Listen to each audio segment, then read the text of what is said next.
Hi, it's Jane. Here on SewScraptastic, you never know what you're going to get. I am not a professional seamstress per se. I am just someone who loves to sew, and I don't mind sharing the little tips and tricks that I have learned along the way. I attempt to do some tutorials here and there, which, I think needs improvement, but it is what it is. Today I thought we would talk about some different sewing tips for beginners. And I will tell you, my sewing journey began, I think I was probably 12 when I started sewing. I got really interested. My mother was making quilts, so I was sewing along with her. Not only that, but I wanted to make doll clothes. She would give me the scraps, and I would, cut armholes and make little ties to take a piece of fabric and wrap it around my Barbie doll or dolls for skirts or whatever. So she decided that I could learn to sew, so we sat down and we did a couple things like that. By the time I was in middle school, 6th grade, I was sewing my own clothes. And I don't know whether that was something my mother really thought would happen, but I enjoyed it. So I will tell you, one of my first items that I wore to school was a pair of harem pants that I had made. And let me tell you, school teachers were all up in arms about me wearing that. Now, mind you, these were pants like I Dream of Jeannie, but they weren't see-through. I did have a slit that went from about maybe an inch above my knee cap down to about 2 inches above my ankle. So there was maybe this much that was showing skin. The rest of it was covered up completely. But they just had a horrible fit about it. The principal's like, I don't see a problem with them. We let kids wear shorts to school. What's the difference? Of course, that was back in Roswell, New Mexico. They now, all the children wear uniforms to school, so they had a lot of issues with a lot of gangs wearing colors and a lot of jumping, fighting, those kind of things, so they kind of did away with that by doing school uniforms. But I was lucky. I was able to express myself through many of the clothes that I made for myself, shirts, those kind of things. I had a friend, as I got a little older, once my kids were born, she had trouble finding shirts that fit her because of her size, plus size, and a lot of stores did not have plus size clothing. She did find one shirt that she absolutely loved the way that it fit, and so we would go to, at that time it was Hancock's, and we would just pick out fabric that she wanted for me to make a shirt out of, and I made her tons and tons of shirts. It did have elastic in the sleeves. She did purchase the fabric and the elastic, and I provided thread and all that kind of other stuff. So yeah, I've been sewing off and on my entire life. But there are some things as a beginner that we can actually learn, and we probably need to learn. My mother stressed a lot of these to me as I was sewing, beginning my journey. So let's just get into the tips. First thing, be patient with yourself. Learning new things to do with your hands can be hard. Over time, you're going to learn that it's going to become muscle memory. It'll be easy. But be patient with yourself and, just celebrate those small achievements. Sometimes getting things cut straight the first time is a challenge. So once you've done that, celebrate that you've achieved that, especially if you find that you're getting straight cuts each and every time. Celebrate it. Even those of us that are experienced should celebrate those things. Now, this is some of the things that I thought were rather interesting. Don't do too much too soon, okay? However, it may be that you do want to sew a shirt or a skirt. Don't be afraid to try it. However, don't think that you can go straight from, let's say, sewing a pillowcase, making a pillowcase, or making a small drawstring bag or something like that, to going out and making a full-blown tailored jacket. And that's not going to happen right off the bat. So be patient with yourself. Don't try to do too much too soon. Start with something simple and work on building up those skills. And there are a lot of ways, there are a lot of patterns out there that are great patterns. Very easy patterns. There are a lot online that tell you how to just make a simple skirt with elastic, those kind of things. So consider some of those things. That's what you're looking for as far as garments. Just a thought there.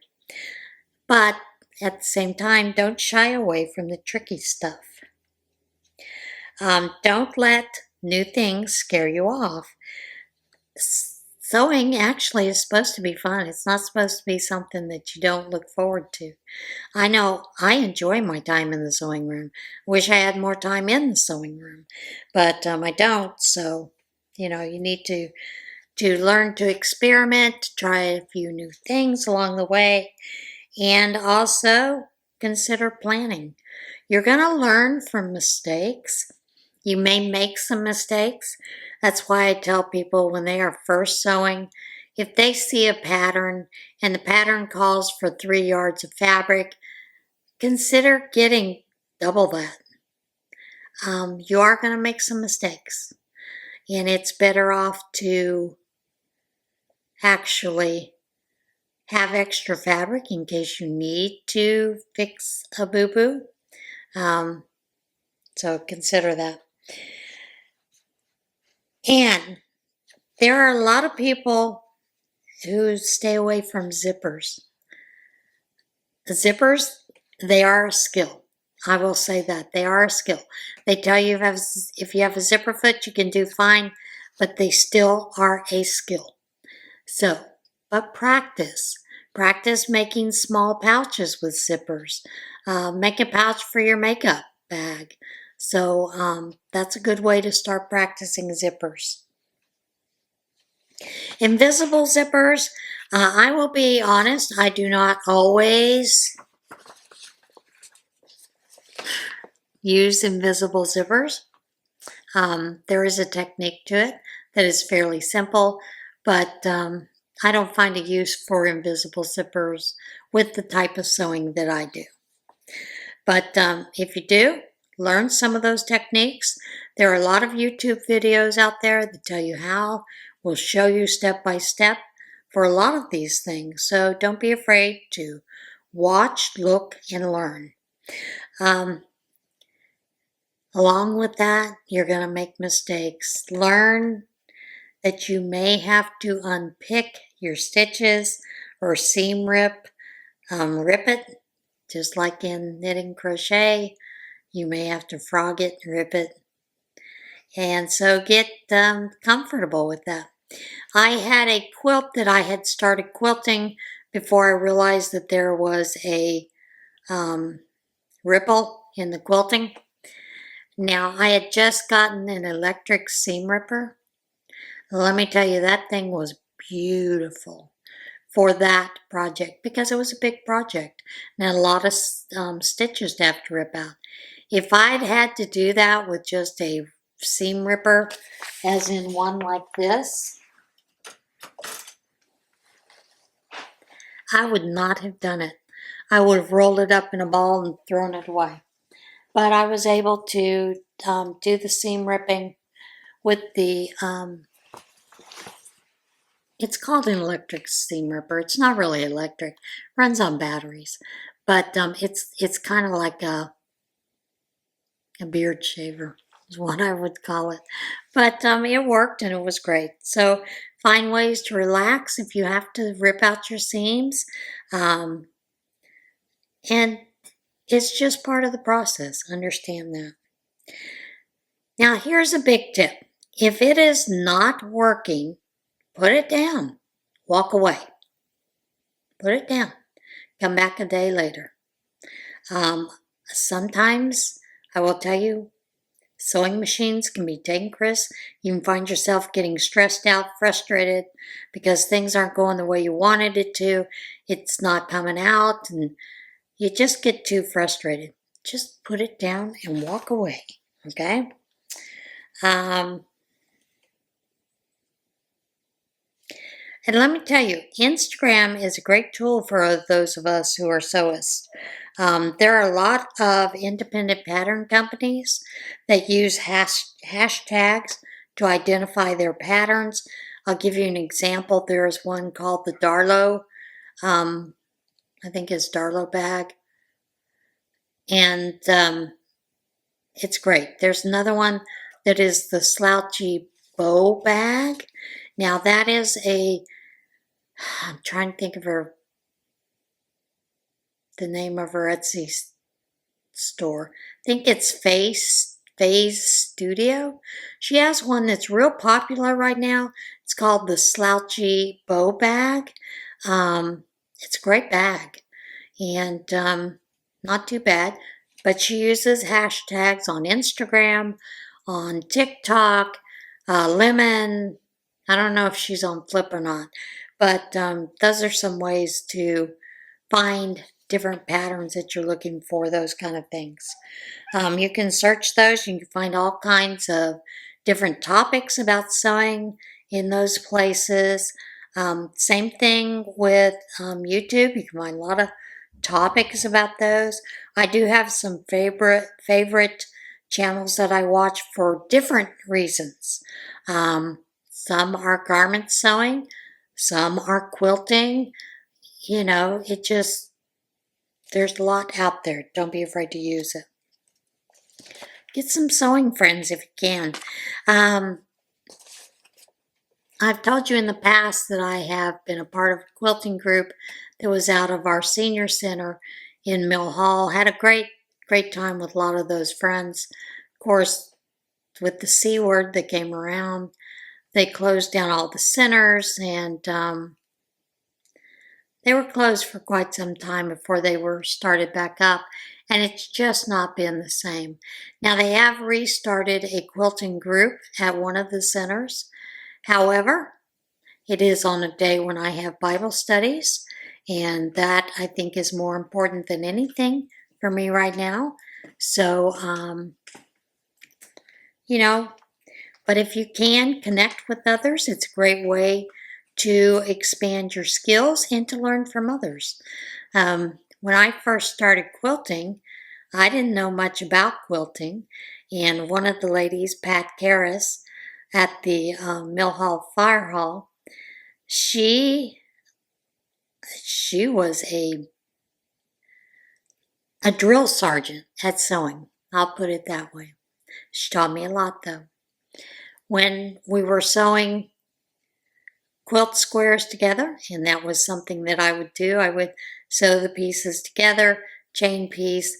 She would double check, just like she was on quality assurance team, and she would say, this is not a 1/4 inch, do it again. She'd rip it out, tell me, do it again. I learned a lot from that.